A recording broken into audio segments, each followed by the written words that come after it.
Hello बच्चे, राधे राधे राधे। सब बढ़िया, मज़े में? ठीक।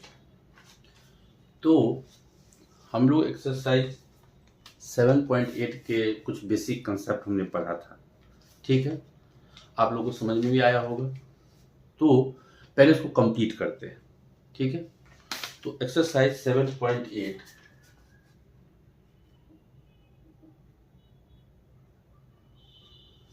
ठीक है, एक क्लास मैंने ले चुका है। आज हम करने जा रहे हैं कुछ उसके जो रिमेनिंग क्वेश्चन है। क्वेश्चन नंबर 14 देखो आप लोग, क्या है? 0 से लेके 1, 2x + 3 अपॉन 5x² + 1। अब आप लोग को इनडेफिनिट इंटीग्रल आता है, इसलिए उतना दिक्कत आप लोगों को नहीं होनी चाहिए।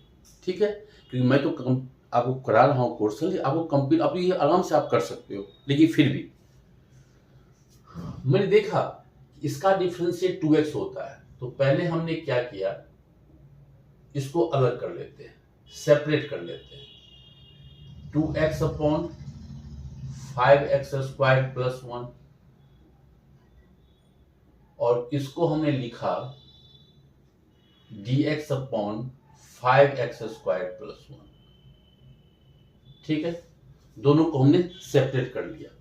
अब आप यहां देखो, यहां आपका सब्स्टिट्यूशन लगेगा और यहां आपका डायरेक्ट लग जाएगा। तो अगर हम I1 की बात करें तो 2x अपॉन 5x² + 1 की बात करते हैं।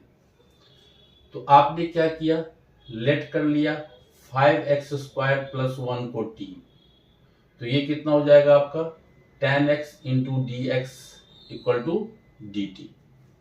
ठीक है, तो आप चाहो तो इसको इंटू 5 कर सकते हो। आप 10x लाने के लिए आपने क्या किया, इंटू 5 अपॉन 5 कर दिया। अब आपका ये हो गया 1/5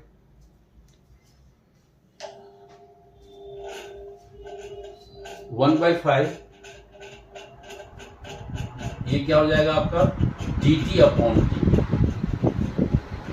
ठीक है, dt अपॉन t। अब आपको बताया था जब ये आप, क्योंकि ये तो रेंज जो है वो तो x के लिए है, तो t के लिए रेंज क्या होगा, तो आपने जस्ट देख लिया, अगर आपने x को 1 पुट किया तो t की वैल्यू क्या होगा 5 + 1 दैट इज 6। और अगर आपने x को 0 पुट किया, यहाँ पे x को 0 पुट किया, 0 + 1, और तब t की वैल्यू हो गया 1। तो ये हो गया आपका 1 से लेके 6,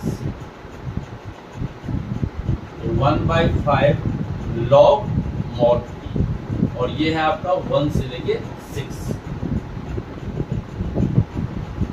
अब आप डाल दो वैल्यू, पहले अपर लिमिट डालेंगे तो log 6 हो गया, लोअर लिमिट डालेंगे log 1 हो गया, और ये आपका हो गया log m - log n, log m/n भी लिख सकते हो, या log 1 की वैल्यू 0 होती है।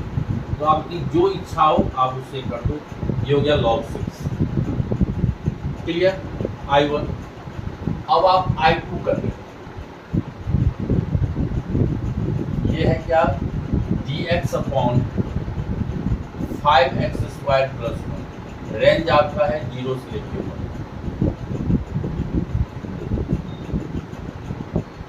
ये देखो, ये हो गया √5x का होल स्क्वायर, मतलब x² + 1। और ये आप जानते हैं कि इंटीग्रेशन ऑफ, आप जानते हो ना कि dx/x² + 1 का इंटीग्रेशन क्या होगा, कौन बच्चा बोलेगा? Very good. तो ये हो गया आपका tan 1x। तो सर ये हो गया मेरा 3 tan 1 √5x। लेकिन आपको मैंने कहा था x के साथ कोफिशिएंट है, मतलब चेन √5x को आप x मान रहे हो, जब ये x के साथ कोफिशिएंट है तो डिवाइडेड बाय √5 करते हैं, 0 से लेके 1। ये जो √5 में कर रहा हूँ, जब मैं पेपर चेक कर रहा होता हूँ तो 90% बच्चा ये लिखना भूल जाता है, इसलिए आप इस पर काम करें। तो ये हो गया 3√5, आपने 1 डाला तो √5 हो गया, 0 डाला तो आपका 0 हो गया, और ये हो गया आपका 0 तो 0 ही होता है, ये हो गया आपका tan इनवर्स √5। तो I1 आपका ये था, I2 ये था, तो होल इंटीग्रेशन आपका क्या हो गया I1 प्लस I2। तो I1 आपका है 1/5 log 6 और I2 क्या है आपका 3/√5 tan inverse √5। This is your answer. Clear है?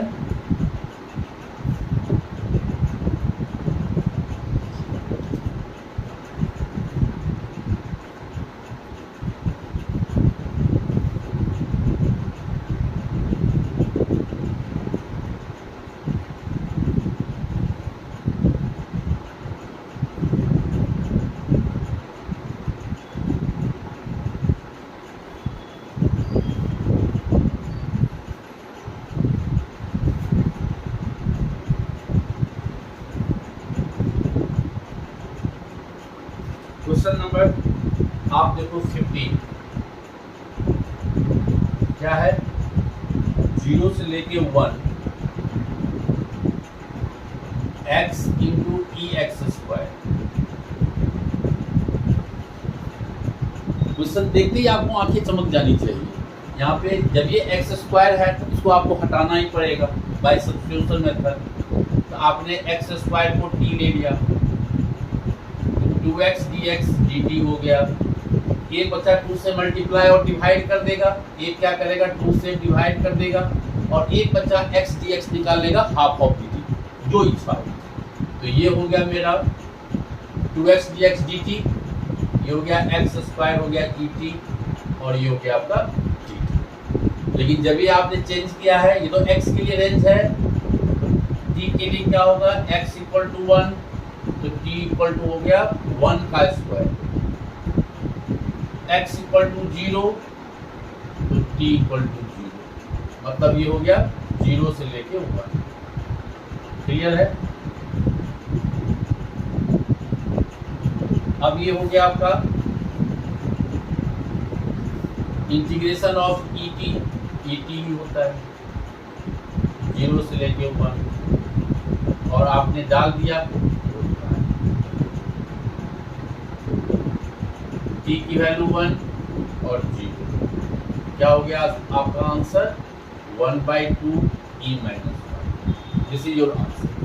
क्वेश्चन नंबर 15 था। ठीक है, क्वेश्चन नंबर 18 देख लेते हैं।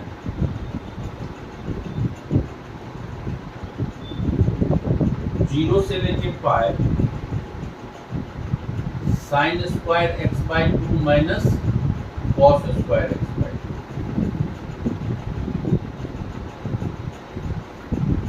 इंटीग्रेशन के लिए एक तो डिफरेंशिएशन होना चाहिए स्ट्रॉन्ग, और ट्रिग्नोमेट्रिक की आइडेंटिटी जो है ना, ये बहुत ही इम्पोर्टेंट है। बिना ट्रिग्नोमेट्रिक आइडेंटिटी के आप इंटीग्रेशन आप नहीं चला सकते। अब यहाँ पे देखो, आप ऑलरेडी जानते हो कि cos² x minus sin² x क्या फॉर्मूला था, cos 2x, cos 2a का। तो ये आपका डायरेक्टली हो गया, अगर यहाँ से माइनस आप कॉमन लोगे तो ये हो गया cos² x/2 minus sin² x/2।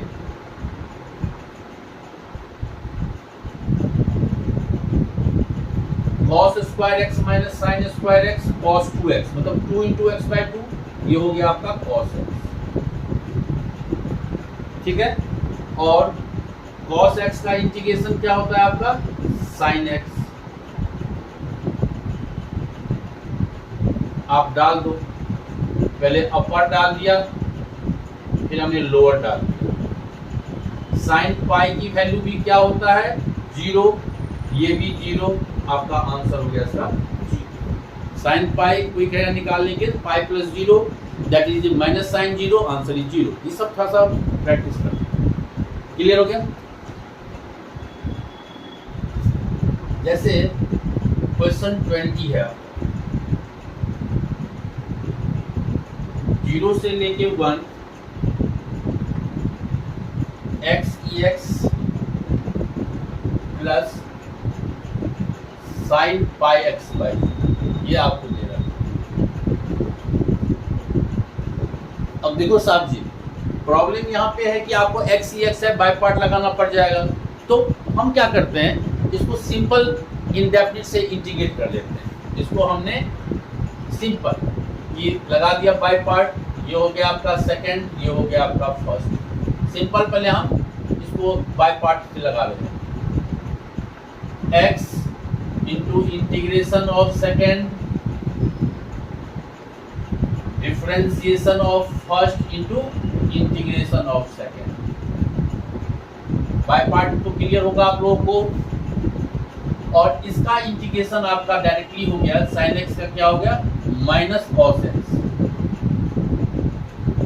Sine x का इंटीग्रेशन माइनस कॉस एक्स। लेकिन सर ये पाई एक्स बाय 4 है, इसका डिफरेंशिएट करेंगे तो ये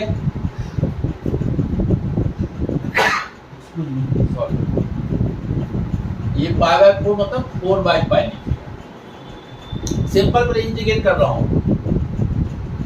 ये हो गया आपका एक्स ई एक्स, इसका हो गया 1, ये फिर से हो गया ई एक्स, और ये हो गया आपका 4 by pi cos pi x by plus,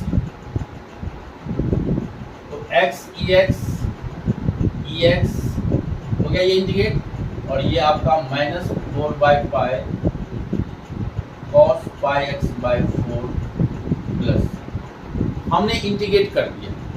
अब हम क्या करते हैं, इसमें लिमिट डाल दें। जो ये दे रखा है आपका 0 से 1 लिमिट, ये हमने डाल दिया।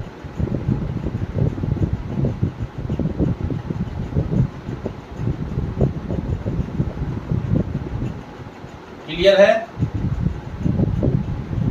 सिंपल इंटीग्रेशन कर रहा हूं और मैं वैल्यू डाल रहा हूं।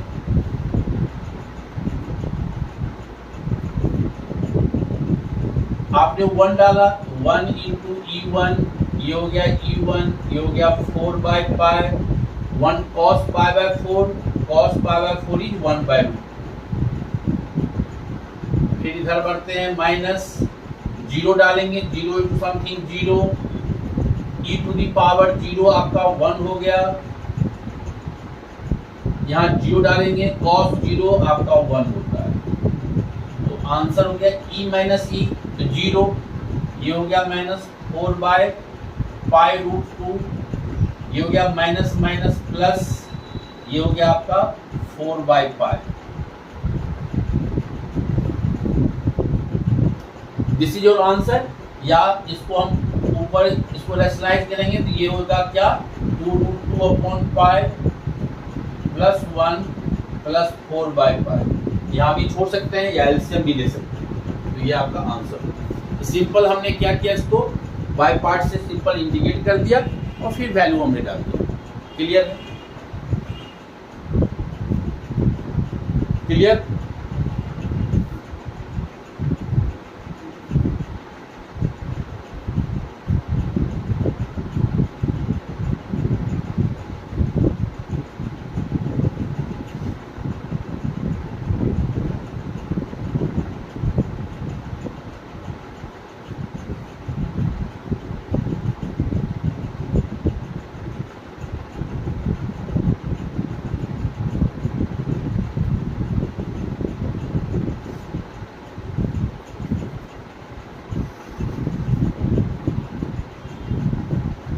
अब एक क्वेश्चन है जो था लेंदी, इसलिए बच्चे लोग इसको छोड़ देते हैं जब एग्जाम में ये आ जाता है। क्वेश्चन आपका है क्वेश्चन नंबर 16, 1 से लेके 2, ये लेंदी क्वेश्चन है इसलिए बच्चे लोग ट्राई ही नहीं करते हैं। 5x स्क्वायर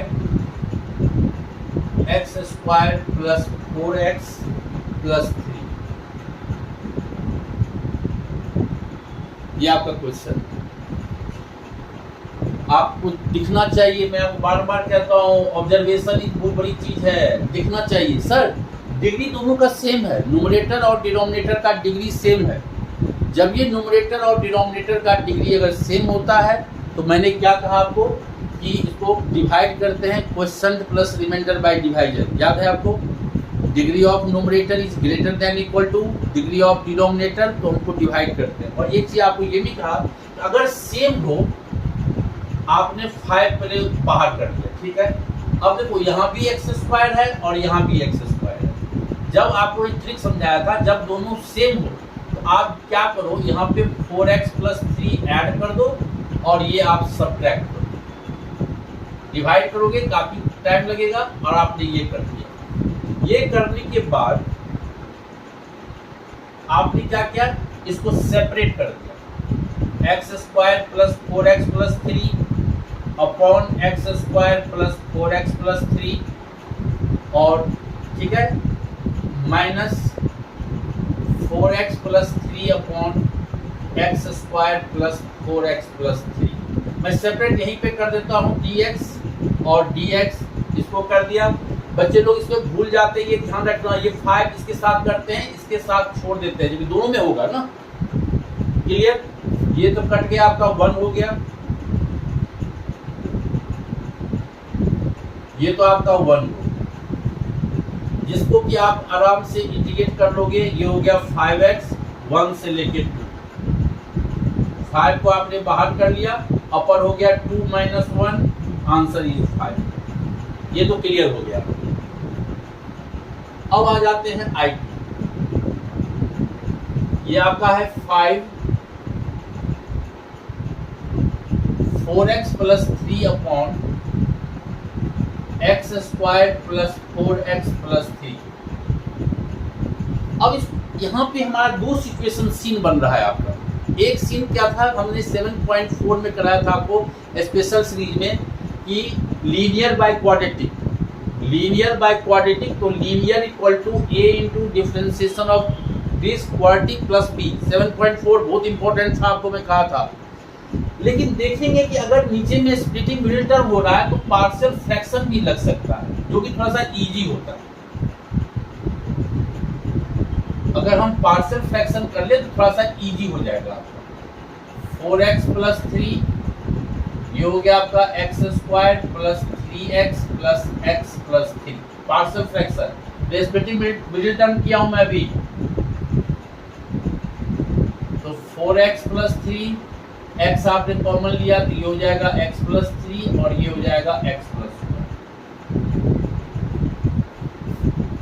ठीक है। अब सर आपने कहा था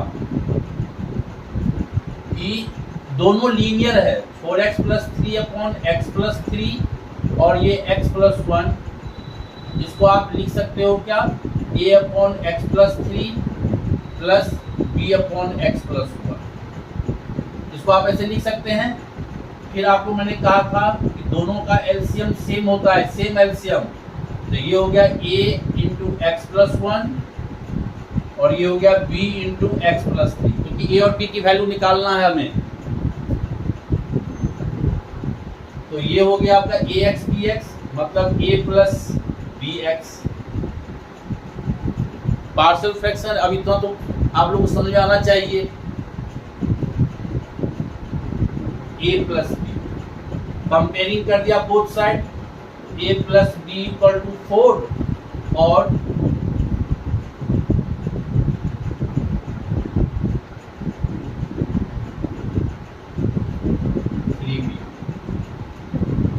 और a + 3b = 3।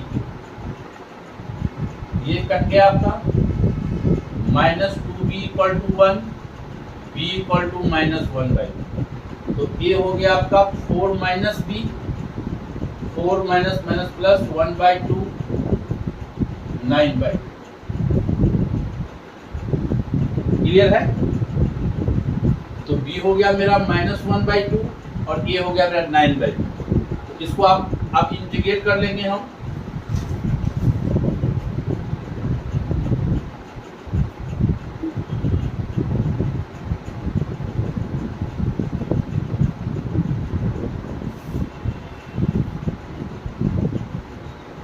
तो ये हो गया आपका ये 5 तो ऑलरेडी है ही, इसको बाहर रखो। ए क्या था, ए है मेरा 9/2 into dx upon x plus 3, range था मेरा 1 से लेके 2। दूसरा b मेरा है -1/2, 1 से लेके 2, और dx upon x plus 2।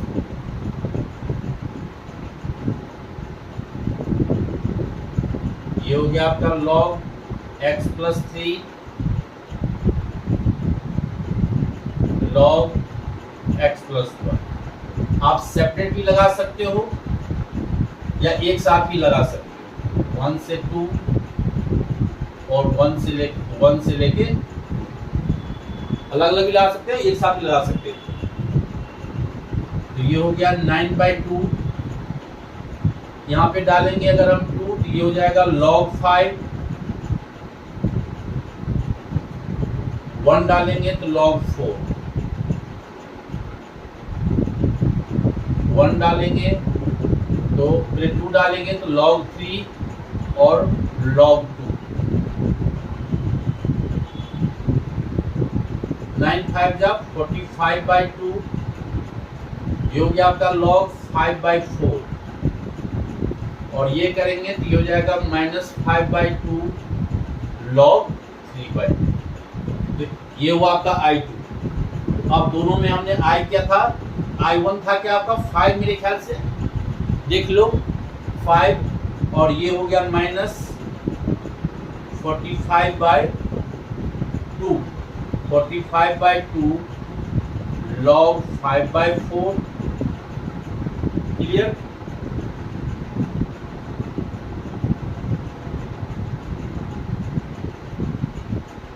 Minus, तो ये हो जाएगा प्लस 5/2 log 3/2। तो ये लेंथी क्वेश्चन है, इसलिए बच्चे लोग इसको छोड़ देते हैं। इसलिए मैं आपको करा दिया कि कोई ऐसा दिक्कत नहीं है, क्वेश्चन जाना माना हुआ है, आप लोग ऑलरेडी कर चुके हैं, इसलिए नहीं। और बच्चे लोग यही कि हमारा कंटेंट कैसा लगा, तो अच्छा लगा तो आप वीडियो को लाइक शेयर और सब्सक्राइब जरूर करें, अपनी ओर से जरूर करें कि मेरा मेहनत भी रंग लाए। ठीक है, तो आप ये क्वेश्चन देखें। तो हम लोगों ने यहाँ पे 7.8 कंप्लीट कर लिया है, और हम अगली क्लास में 7.9 के हर एक क्वेश्चन पहले करते हैं। ठीक है।